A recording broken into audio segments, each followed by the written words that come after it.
गोवा में, वहां भी लागू है तो बाई चांस लागू हो गया है। कैसे? गोवा पहले यूरोपीय पुर्तगालियों के अधीन था, और जब पुर्तगाली गोवा छोड़ के जाने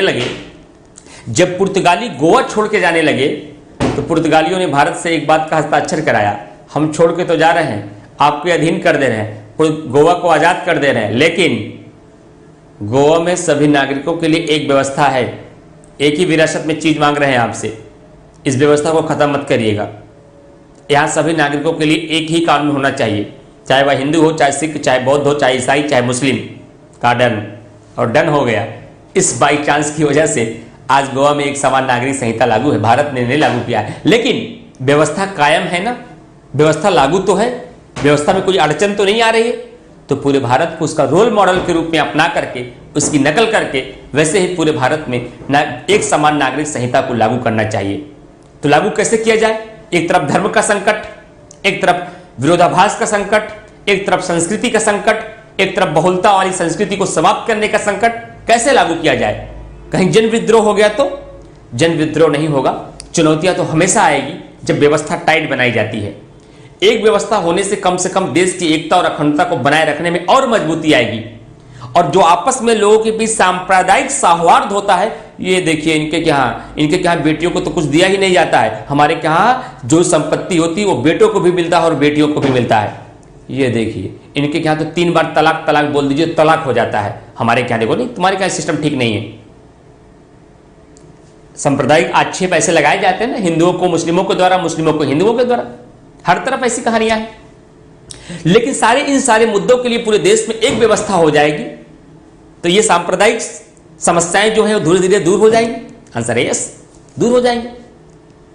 जब सबके लिए एक ही जैसा सारा कानून होगा तो देश की एकता अखंडता और मजबूत होगी या कमजोर होगी? और मजबूत होगी।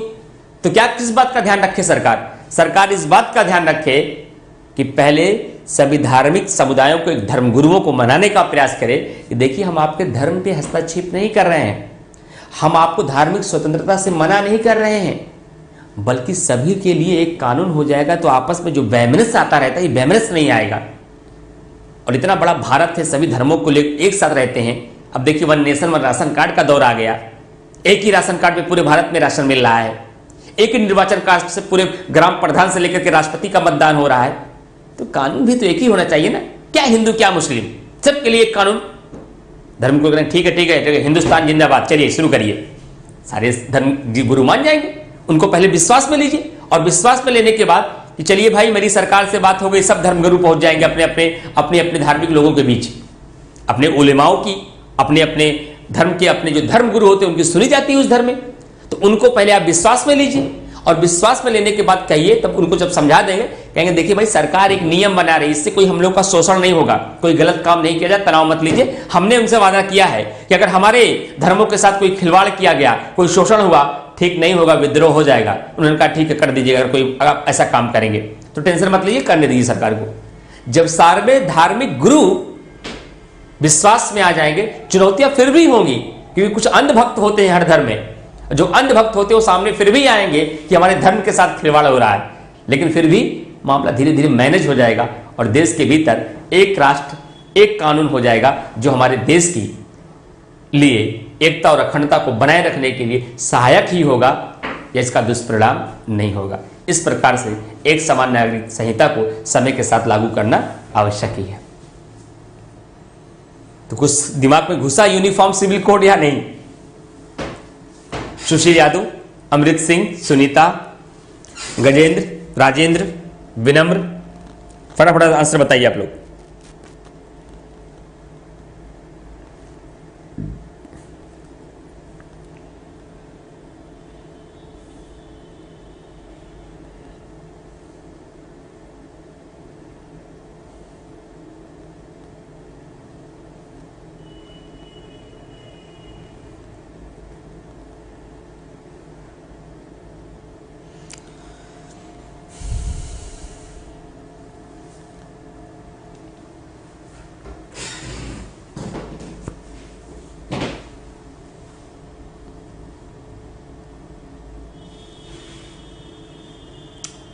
बताइए भाई, फिर आगे चलें। रंजना सिंह, सुशील यादव, सुनीता, अमृत सिंह,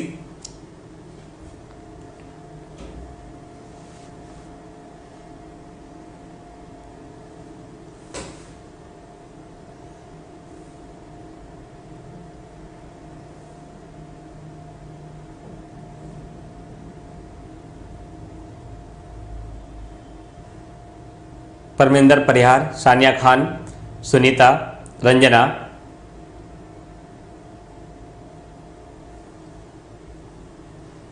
हाँ बहुत सारे मुद्दे हैं, बहुत सारे मुद्दे हैं। सुशील यादव, चलिए अब आपको लेकर चलते हैं एक साथ, छोटे छोटे कुछ आर्टिकल हैं, फटाफट इसके बारे में बताते हैं। अब प्रीलिम्स वाले मुद्दे हैं, मेंस वाले मुद्दे ज़्यादा नहीं हैं, लेकिन फिर भी जानना जरूरी है क्योंकि यहां से भी सवाल बनेगा आपके।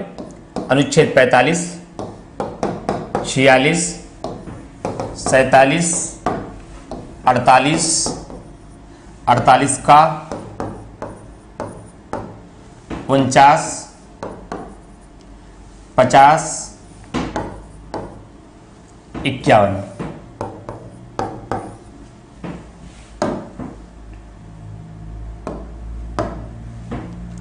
अनुच्छेद 45 कहता है कि 0 से 6 वर्ष के बच्चों की शिक्षा दीक्षा का पालन पोषण का ध्यान कौन रखेगा? सरकार रखेगी। पहले यहां पर 6 से 14 वर्ष के बच्चों की शिक्षा दीक्षा की बात की गई थी, लेकिन 86वें संविधान संशोधन के द्वारा 2002 में इसे फंडामेंटल राइट्स बना दिया गया, मूल अधिकार बना दिया गया और इसे हमारे संविधान के आर्टिकल 21 का में रखा गया है शिक्षा के अधिकार के अंतर्गत। तो पहले आर्टिकल 45 के तहत राज्य को 6 से 14 वर्ष के बच्चों को शिक्षा का प्रावधान देने की बात की गई थी, लेकिन निदेशक तत्व प्रवर्तनीय नहीं था और इसे लागू करने के लिए समस्याएं विद्यमान होती थी, इसलिए इसको यहां से निकाल करके फंडामेंटल राइट्स घोषित कर दिया गया और इसे आर्टिकल 21 का में रख दिया गया है। और सरकार को छोटी जिम्मेदारी दी गई है कि 0 से 6 वर्ष के बच्चों को शिक्षा दीक्षा की व्यवस्था की जाए।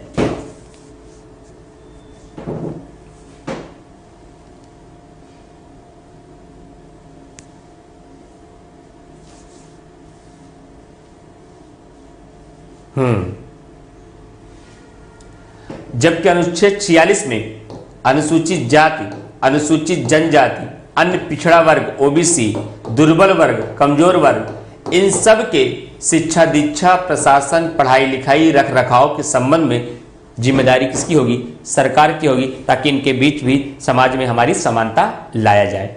तो कभी भी अगर उत्तर लिखने के लिए आ जाए कि राज्य को समाज के दुर्बल वर्गों के संरक्षण के लिए क्या निर्देश दिए गए हैं, या राज्य समाज के दुर्बल अनुसूचित जातियों, जनजातियों, महिलाओं के लिए क्या महत्वपूर्ण प्रावधान करता है, तो अनुच्छेद 42 की प्रसूति सहायता लिख देना, 41 में रोजगार लिख देना और इसी आर्टिकल 46 के तहत अनुसूचित जातियों और जनजातियों, अन्य पिछड़ा वर्ग और अल्पसंख्यकों के लिए को जो महत्वपूर्ण कार्य कर रही है उसे स्पष्ट कर देना।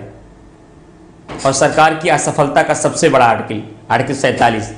आर्टिकल 47 में राज्य को मादक पेय पदार्थों, मादक पेय पदार्थ समझते हैं? जितने भी नशीली पदार्थ हैं, दवाएं हैं, नशीली शराबें हैं, नशीली पेय पदार्थ हैं, जितने भी मादक पेय पदार्थ हैं, उन मादक पेय पदार्थों के उत्पादन और बिक्री,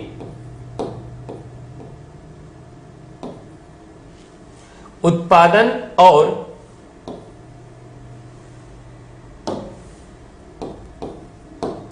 बिक्री दोनों पर प्रतिबंध का निर्देश दिया गया है।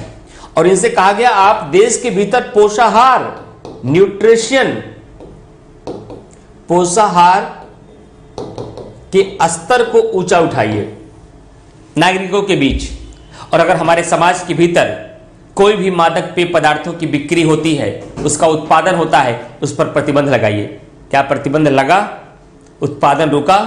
गुटखा से लेकर के पान मसाला तक बॉलीवुड स्टार भी सामने आ जाते हैं। अजय देवगन, उसके प्रचार में दाने दाने में केसर का स्वाद, बॉलीवुड के स्टार तक उसको अपने प्रचार किए जा रहे हैं। सरकार उस पर कोई प्रतिबंध नहीं लगा रही। क्यों? सरकार का राजस्व का हिस्सा है, सरकार को वहां से एक बड़ा रेवेन्यू मिलता है। ये घातक कार्य जानकर भी उसे समाप्त नहीं किया गया, जबकि संविधान सभा के सदस्य कितने समझदार थे।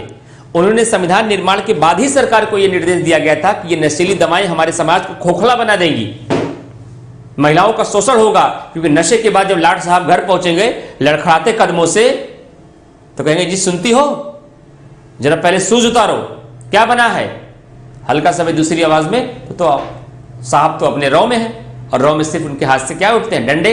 शोषण किसका हो रहा, महिलाओं का, बेटियों का। इसलिए संविधान सभा के सदस्यों ने तभी कह दिया था कि आप अपने राज्य के भीतर जितने भी मादक पेय पदार्थ हैं, जितनी भी नशीली दवाएं हैं, उन सब पर प्रतिबंध लगाने का काम करेंगे। न तो उनका बिक्री होगा, न तो उनका उत्पादन होगा, लेकिन उत्पादन भी होता है और बिक्री भी। अतः जब कभी सवाल आ जाए, निदेशक तत्वों के माध्यम से सरकार को जो कुछ भी निर्देश दिया गया है, कौन कौन से मामले में सरकार आज तक असफल रही है, मूल्यांकन करें, तो आर्टिकल 44 लिखिएगा, आर्टिकल 47 लिखिएगा, आर्टिकल 48 लिखिएगा, 40 की भी आलोचना करिएगा, बताइएगा इन मामलों को लेकर के सरकार अभी तक सफल है। अभी तक सरकार मादक पेय पदार्थों पर प्रतिबंध नहीं लगा पाई है, न तो उनके उत्पादन में, न ही उनकी बिक्री पर। और आगे देखिए 48 में कहां सफल है। 48 के अंतर्गत सरकार को निर्देश दिया गया है कि वह कृषि और पशुपालन का विकास करे, कृषि और पशुपालन का विकास करे, और जितने भी दुधारू जीव जंतु हैं, जितने भी दुधारू जीव जंतु हैं, उनके विकास पर प्रतिबंध करे, उनके वध का निषेध करे, उनके वध का निषेध करे। जितने भी दुधारू जीव जंतु हैं उनके वध का क्या करे, निषेध करे, और कृषि और पशुपालन का विकास करे। यह निर्देश सरकार को दिया गया है। क्या आज हमारे देश के भीतर दुधारू जीव जंतुओं का वध नहीं हो रहा है? बाकायदे लाइसेंस मिलता है वध करने के लिए, लाइसेंस लेके करो, बिना लाइसेंस के नहीं, पैसा देते रहो हमको टैक्स, लेकिन करते रहो। सरकार को निर्देश दिया गया था कि जितने भी मादक पेय पदार्थ हैं उनके वध का निषेध करे, लेकिन आज तक वध का निषेध हो नहीं पाया।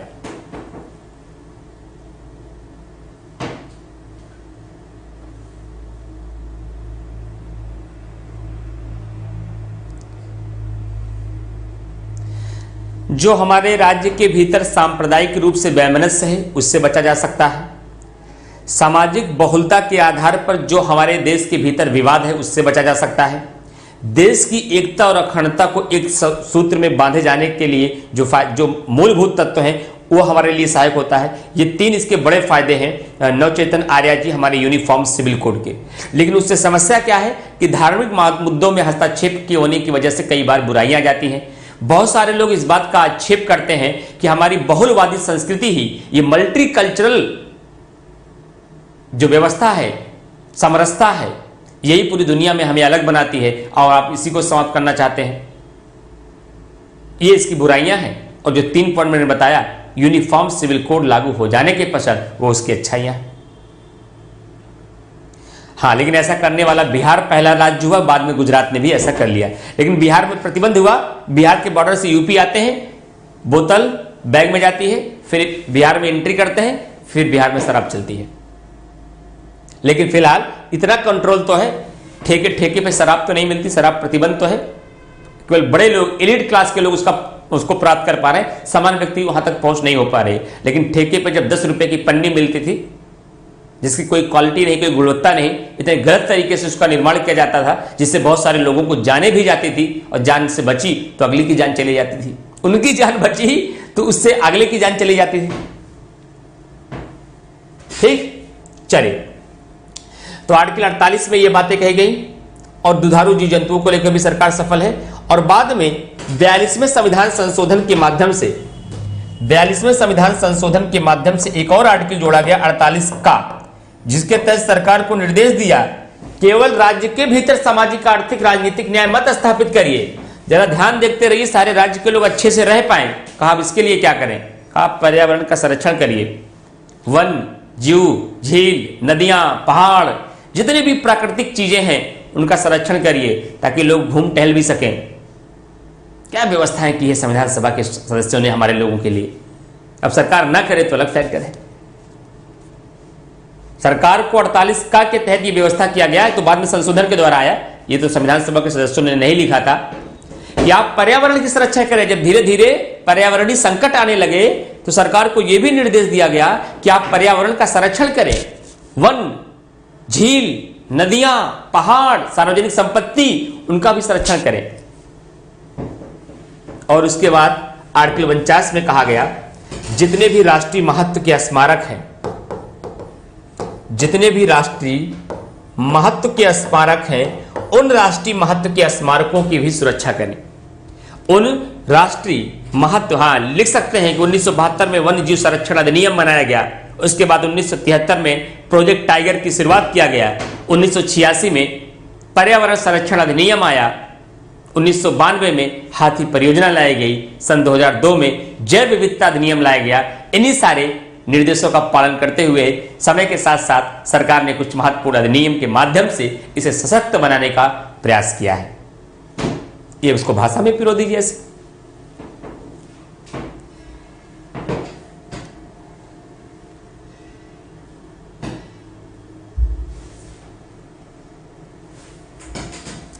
और उसके बाद जितने भी राष्ट्रीय महत्व के स्मारक होंगे, जैसे लाल किला हो गया, जैसे ताजमहल हो गया, जैसे भी और भी हमारे जो भी सांस्कृतिक धरोहर हैं, उनका संरक्षण करिए, उनको बचा कर रखिए ताकि आने वाली नस्लें भी उसे देख पाए और समझ पाए और जान पाए।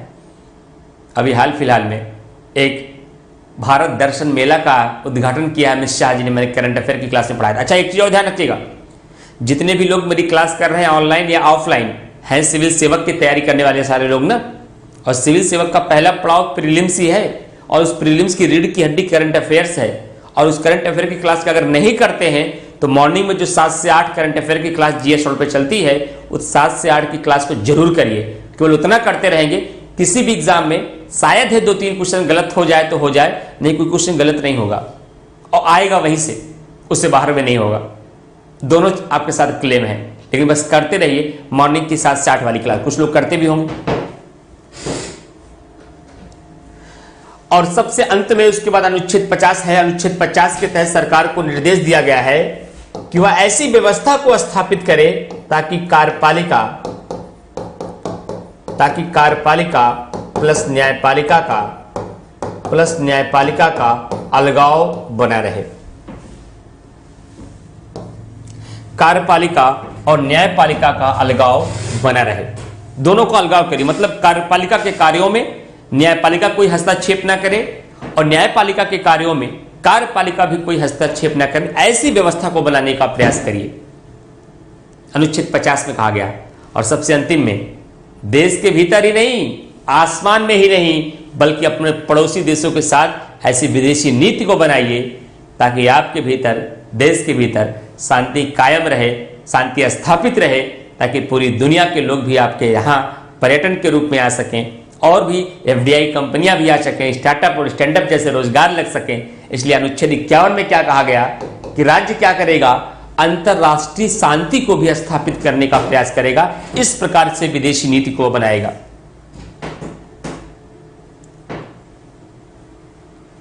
इस प्रकार से वह विदेशी नीति को बनाएगा। तब आपका आंख खुलेगी, वाह बहुत सारे निर्देश है सरकार को। अब इन निर्देशों में से कितने को सफल रूप से करती है और कितने को नहीं करती, वो समय के साथ साथ आपको पता चल ही जाएगा। आर्टिकल 47 में सरकार असफल रही, 48 में असफल रही, और भी बहुत सारे निदेशक तत्व हैं जिनमें पूर्णतः सफल नहीं हो पाई है। लेकिन इन निदेशक तत्वों की निभाने के लिए सरकार ने बहुत सारे कार्य भी किए हैं, ये भी आप नकार नहीं सकते। तो ये थे महत्वपूर्ण सरकार को दिए गए निर्देश जो संविधान सभा ने दिया। इसी को कहा गया नीति निर्देशक तत्व, जिसका पालन करना अपने नीति निर्माण के दौरान आवश्यक होता है। यह प्रीलिम्स का कॉन्सेप्ट है, सवाल तो आगे बनेगा। ये तो नीति निर्देशक तत्व का पूरा कॉन्सेप्ट और फैक्ट तैयार हुआ। अब सवाल और विवाद आगे आएगा। सवाल मोस्टली आपके सवाल में एग्जाम में जो आएगा, एक सवाल यह बन जाता है कभी कभी, संविधान के अन्य भागों में दिए गए नीति निर्देशक तत्वों को स्पष्ट करेगा। सवाल आ जाएगा, कितने लोग इसका आंसर लिख सकते हैं? अगर यह क्वेश्चन आपके सामने आ जाए, संविधान के अन्य भागों में दिए गए नीति निर्देशक तत्व का वर्णन करते हुए इसके उद्देश्य को बताइए, कितने लोगों की कलम चलेगी? 125 शब्द में आ जाए, केवल एक ही पेज में लिखना रहे। लेकिन आपसे पूछ लिया जाए कि संविधान के अन्य भागों में दिए गए नीति निर्देशक तत्वों को स्पष्ट करें,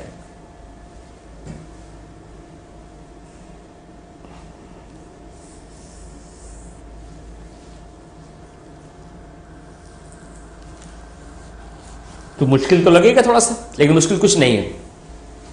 अब आप कहेंगे मैं सर ये बात समझ नहीं पा रहा हूं सर, संविधान के अन्य भागों में दिए गए नीति निर्देशक तत्व, संविधान के भाग 4 में ही निर्देशक तत्व दिया गया, यही तो हमने पढ़ा है, यही तो हमको पढ़ाया गया है बचपन से। बिल्कुल सही पढ़ा है, बिल्कुल सही पढ़ाया भी गया आपको। लेकिन निर्देशक तत्वों की प्रकृति किस प्रकार होती है, निर्देशक तत्व किस नेचर के होते हैं? कहा सर अगर आप प्रकृति पूछेंगे या नेचर, तो इसका सीधा सा आंसर ये हुआ, ऐसा कोई भी प्रावधान जिसमें सरकार को निर्देश दिया गया हो, इंस्ट्रक्शन दिया गया हो, उसकी प्रकृति निर्देशक तत्व की बात होगी।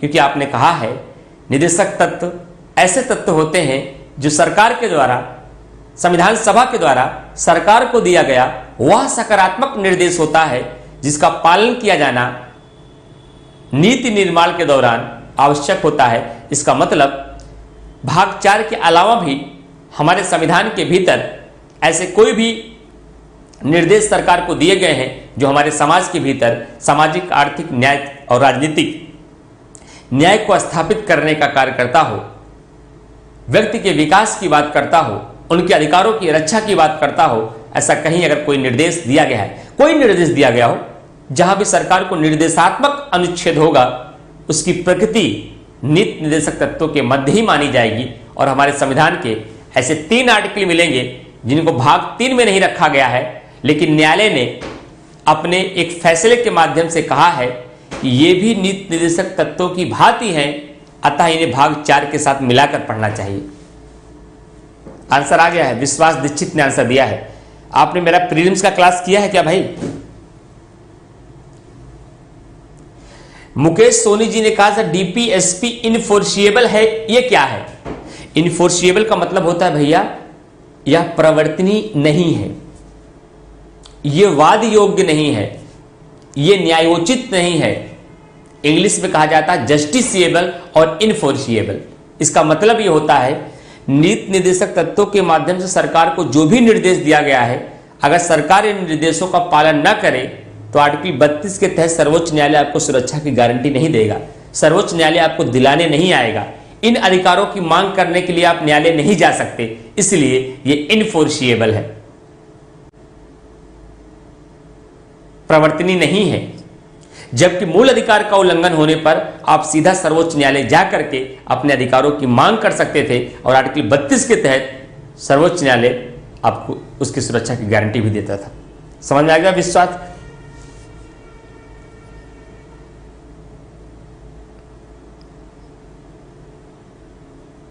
ये न्यायालय द्वारा प्रवर्तनीय नहीं है। तो हमारे संविधान में ऐसे 3 आर्टिकल हैं।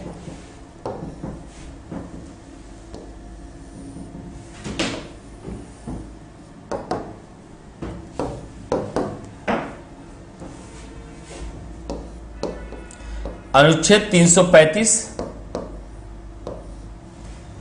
अनुच्छेद 350 का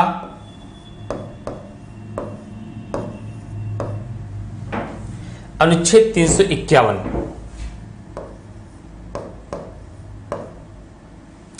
अनुच्छेद 351,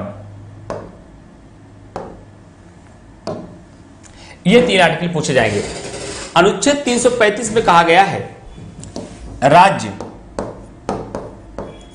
अनुसूचित जातियों और अनुसूचित जनजातियों को आरक्षण देते समय इस बात का ध्यान रखेगी कि आरक्षण देते समय इस बात का ध्यान रखेगी कि इस बात का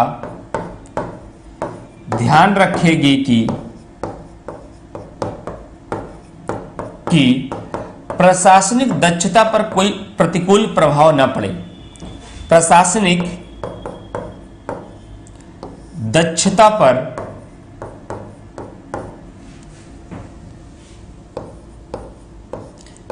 कोई प्रतिकूल प्रभाव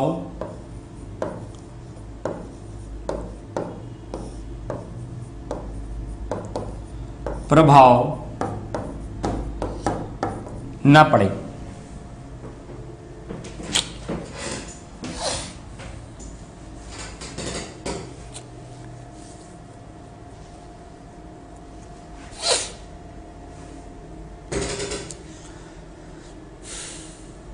ये अनुच्छेद 335 के तहत निर्देश दिया गया है और इसकी प्रकृति निदेशक तत्वों की भांति है।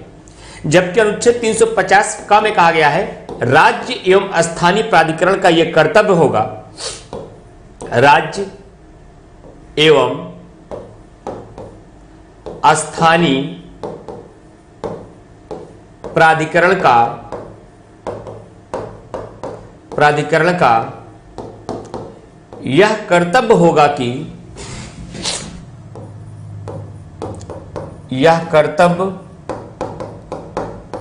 कि वह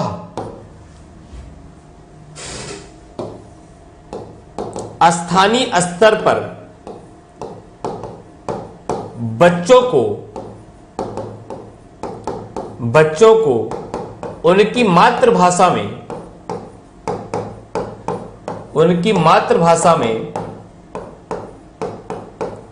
शिक्षा की व्यवस्था कराए, उनकी मातृभाषा में शिक्षा की व्यवस्था करें। और अनुच्छेद 351 में कहा गया संघ का यह कर्तव्य होगा कि संघ का यह कर्तव्य होगा कि क्या होगा, वह हिंदी भाषा का विकास का ध्यान दे, हिंदी भाषा का विकास का ध्यान दे और उसका उत्थान इस प्रकार से करे जो हमारी कंपोजिट कल्चर है। कंपोजिट कल्चर का मतलब हमारी जो संस्कृति है, जो हमारी समरसता है, जो हमारी बहुलवादी संस्कृति है, उस कंपोजिट कल्चर का जो हम लोग उसका विचार का जो उसका व्यक्तित्व जो उसको हम लोग प्रस्तुत करें, वो अपनी मातृभाषा हिंदी भाषा में अपने कल्चर का हम प्रस्तुतिकरण कर पाए और हिंदी भाषा की गरिमा बनी रहे। अतः सरकार की यह भी जिम्मेदारी होगी कि वह हिंदी भाषा का विकास करे और उसको ऊंचाइयों तक ले जाए, ताकि उसका प्रयोग ज्यादातर लोगों के साथ हो जाए, ज्यादातर लोगों के द्वारा उस भाषा का प्रयोग किया जाए। ये 3 ऐसे आर्टिकल आपको मिलते हैं जो भाग 4 में न होते हुए भी नीति निर्देशक तत्वों की भांति यह कार्य करते हैं। इसलिए न्यायालय ने कहा कि इन्हें भी भाग 4 के साथ मिलाकर पढ़ने जाना चाहिए। इनकी भी प्रगति भाग 4 में न रहते हुए भी निर्देशक तत्वों की भांति ही है। अब इतना मसाला मिलने के बाद 125 शब्दों में ये प्रश्न आ जाएगा, तो क्या इसका उत्तर आप लोग नहीं लिख पाएंगे? साइड हो जाओ। ठीक है, साइड हो गया हूं।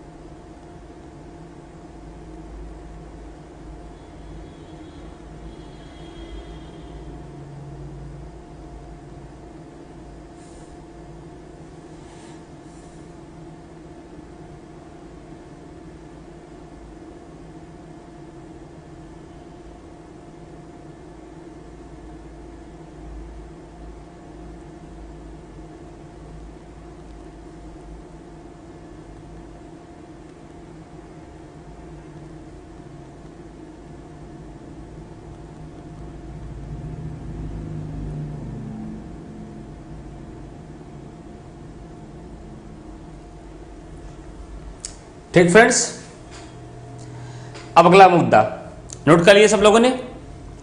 अगला मुद्दा हमारा आया मूल अधिकार और राज्य के नीति निर्देशक तत्वों में अंतर क्या है। What is the differences between the fundamental rights और डीपीएसपी। सीधा सीधा सवाल आ जाता है 125 शब्दों में। इसमें बहुत विस्तार नहीं होता, इसमें फैक्ट केवल अंतर आप बता दीजिए तो सारा काम हो जाएगा। आपके एग्जामिनेशन में कभी कभी मूल अधिकारों और राज्य के नीति निर्देशक तत्वों का अंतर पूछा जाता है, तो अंतर क्या है इसको फैक्ट रूप में यहां बहुत कहानी नहीं लिखनी पड़ेगी। अरे भाई, एक तरफ फंडामेंटल राइट्स लिख लीजिए, एक तरफ आप डीपीएसपी लिख दीजिए और दोनों की आप तुलना कर लीजिए, दोनों की आप फटाफट तुलना कर दीजिए।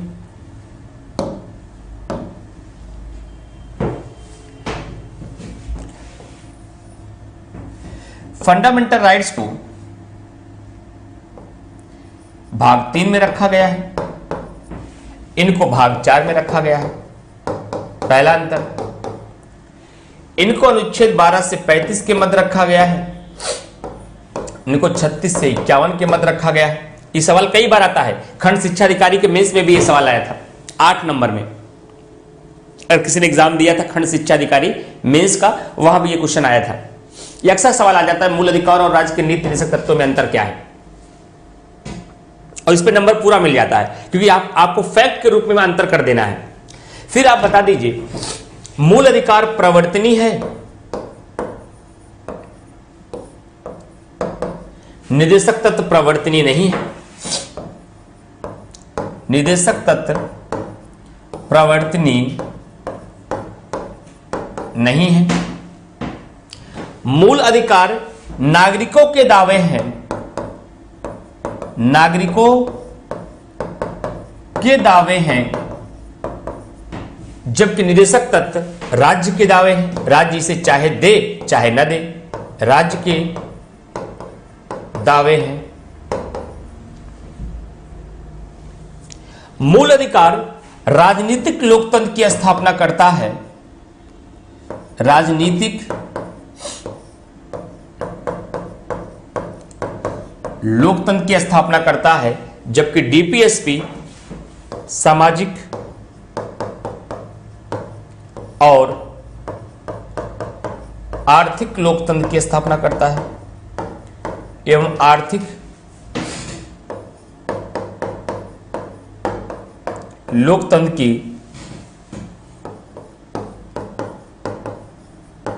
स्थापना करता है।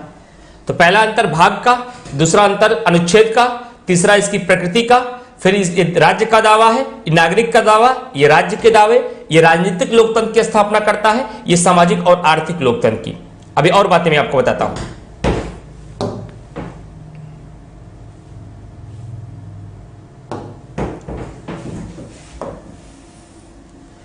ये फंडामेंटल राइट्स चल रहा है, ये डीपीएसपी चल रहा है।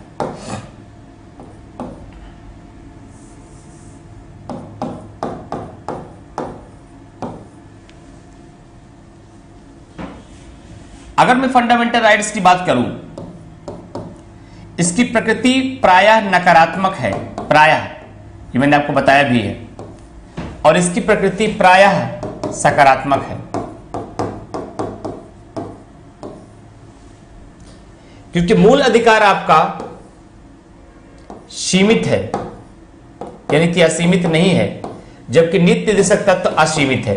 राज्य जितनी भी सुविधा देना चाहता दे, इसमें कोई मनाही नहीं है, लेकिन आपको जितनी स्वतंत्रता लेनी हो उतनी स्वतंत्रता नहीं ले सकते, उसमें राज्य सीमाएं लगा सकता है। मूल अधिकार को लागू करने के लिए प्रायः कानून बनाने की आवश्यकता नहीं पड़ती, कानून बनाने की आवश्यकता नहीं पड़ती, जबकि डीपीएसपी को लागू करने के लिए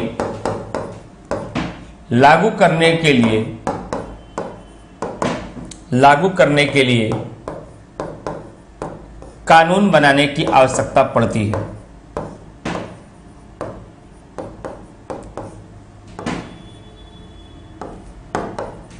की आवश्यकता पड़ती है। मूल अधिकार निलंबित किए जा सकते हैं, विशेष प्रक्रिया के माध्यम से विशेष परिस्थितियों में इसे निलंबित किया जा सकता है,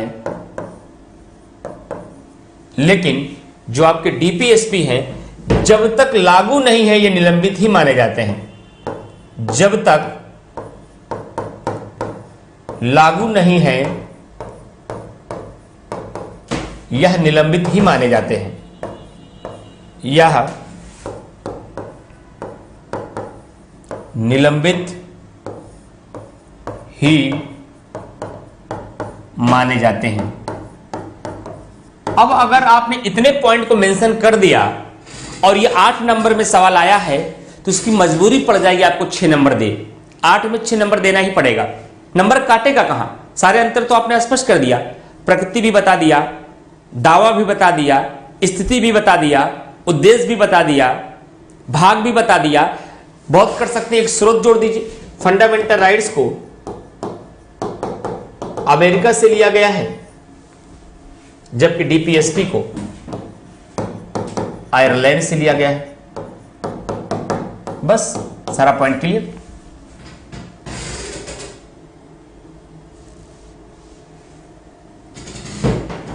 डिफरेंस को एग्जाम में सेपरेशन करके लिखने में कोई प्रॉब्लम नहीं होगी। आप ऐसे लिख सकते हैं, थोड़ा सा भूमिका 2 लाइन की बना दीजिएगा और दोनों में अंतर इस प्रकार से है।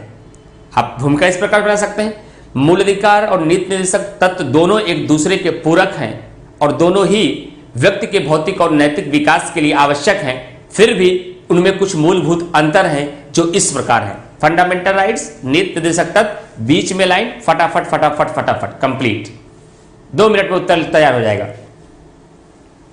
और आंसर देना, नंबर को पूरा देना पड़ेगा, देना ही पड़ेगा। क्या किस लिए नंबर काटेंगे बताइए? इतने पॉइंट्स आप लिख देंगे, सब तो स्पष्ट हो गया। अब वहां कहानी लिखने लगेंगे तो लिख कुछ नहीं पाएंगे, 125 शब्द आपसे खर्च हो जाएंगे। शब्दों को बचा के चल रहा है, पैसे यही नहीं लुटा देना है। वहां शब्द आपके पैसे की तरह है, जितना बचा के खर्च करेंगे उतना फायदा होगा आपका। ठीक, तो आज के सेशन में इतना ही। कल एक पॉइंट में डिस्कस करूंगा और इसमें जो सबसे महत्वपूर्ण मुद्दा है कि नीति निर्देशक तत्वों और मूल अधिकार के मध्य संघर्ष का इतिहास क्या है, कौन शक्तिशाली है, नीति निर्देशक तत्व शक्तिशाली है या मूल अधिकार शक्तिशाली है, इसके संबंध में अब तक का क्या इतिहास है, क्या विवाद है, कौन कौन से केस आए, कौन कौन से संशोधन हुए और वर्तमान स्थिति क्या है। Fundamental rights is more powerful और डीपीएसपी इज पावरफुल, इसकी व्याख्या कल होगी और इसके बाद तब डीपीएसपी के क्वेश्चन करा करके फंडामेंटल ड्यूटी भी कल कंप्लीट हो जाएगा। फंडामेंटल ड्यूटी पे एक क्वेश्चन बनता है, कभी बनता है तो उसको मैं क्लास में आपको बता दूंगा और परसों से हम कार्यपालिका में एंट्री कर जाएंगे। इसके बाद 3 बड़े टॉपिक बचेंगे, कार्यपालिका, विधायिका और न्यायपालिका। पहले कार्यपालिका कंप्लीट करेंगे, फिर विधायिका, फिर न्यायपालिका, तब बचे हुए जो छोटे छोटे सेगमेंट होंगे वो लास्ट में कंप्लीट करेंगे हम लोग। चलिए आज के सेशन में इतने ही। कल तो आपकी क्लास होगी, कल के बाद न्यू ईयर पे देखते हैं क्लास की, शायद हो सकता है न्यू ईयर पे क्लास बंद रखें आपकी हम। और दूसरी बात, जितने भी साथी आपके और हों, एडमिशन लेना चाहते हो जीएस वर्ल्ड के प्लेटफॉर्म पे किसी भी कोर्सेज में, चाहे एनसीईआरटी बैच में, चाहे यूपीपीसीएस प्री बैच में, चाहे इस मेंस के बैच में, चाहे समीक्षा अधिकारी के मेंस के हिंदी के बैच में, या हिस्ट्री ऑप्शनल, ज्योग्राफी ऑप्शनल या सोशियोलॉजी ऑप्शनल में, तो हमारे कूपन कोड का यूज करिए GSW Imran 5। हमारा कूपन कोड है GSW Imran 5। इस कूपन कोड का यूज करके आप एडमिशन ले सकते हैं। इससे आपको 5% का डिस्काउंट भी मिलेगा और हमारा गाइडेंस भी आपके साथ रहेगा। ठीक है friends, thank you to all of you.